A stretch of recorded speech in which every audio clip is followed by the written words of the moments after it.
Dillian Whyte has been kind enough to inform us that Deontay Wilder was knocked out against Wladimir Klitschko in sparring best part of 10 years ago.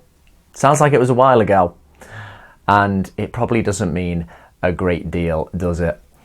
Now, I think the reason why he will have let this story out won't be because he's trying to do a dirty on Wilder, but more so that he's just trying to keep their names linked together and as a bit of a jab to try and coax him into a fight after he's finished with the Fury saga, whatever happens. Maybe coax isn't the right word. Dillian Whyte has apparently been the #1 contender for the WBC for about 700 plus days, so he does deserve his chance. But stories in sparring like this, they're becoming increasingly common, particularly at heavyweight, as a mechanism to try and secure a big fight. David Price a few years ago, he let out that story how he knocked out Anthony Joshua apparently, flattened him cold, and I think this was quite an inexperienced Joshua. It may have even been pre-Olympics, but that story was let out, and when David Price's career was really dwindling and he'd suffered quite a few losses, I think he was just trying to secure one last big payday. It's probably good for his health that that fight never went ahead. And then we heard it from Daniel Dubois as well, or at least somebody spoke on Dubois' half, because Dubois doesn't talk very much, does he? Kind of a quiet guy, but apparently he flattened Joshua at some point as well.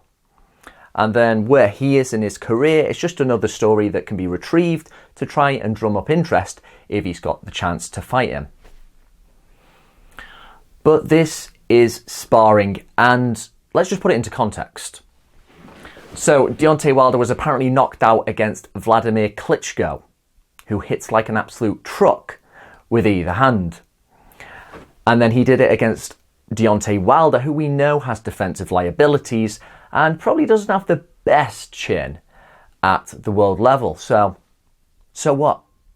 Put 2 and 2 together, and it's really not that spectacular. Now, about 10 to 15 years ago, Floyd Mayweather Jr. He's probably going to go down in history as a slightly better fighter than Deontay Wilder. He was apparently given a really tough time in sparring against Paul Spadafora. Some people may remember that name. It was 6 rounds. He was given a tough time. At the end of it, he was on his back. He was a little bit beaten up, exhausted. And the difference is you can go and watch that on the internet. That is on YouTube, that 6-round spar. So it's not just this guy was knocked out and then other fighters are trying to confirm it. You can go and watch that. Would that reflect what would actually happen in a real fight between Floyd Mayweather Jr. and Paul Spadafora? No, of course not. Now, I appreciate the fact that apart from these fighters talking about what they've done in sparring, apart from the fact they're just trying to get themselves probably a good fight, a nice payday, it's part of boxing, isn't it? We enjoy sparring stories. They're fun to listen to. Going way back to when Jack Dempsey was heavyweight champion of the world, the great Harry Greb came into one of his camps, and apparently the heavyweight champion of the world was chasing shadows. Now, would that have mattered in a real fight between Greb and Dempsey? Probably not, but it's a great story.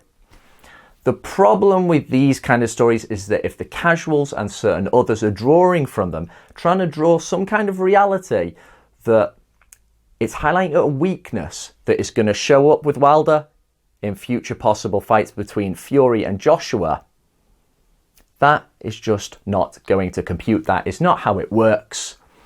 So if we're trying to use it as a bit of a dig on Wilder, then we're a little bit misinformed.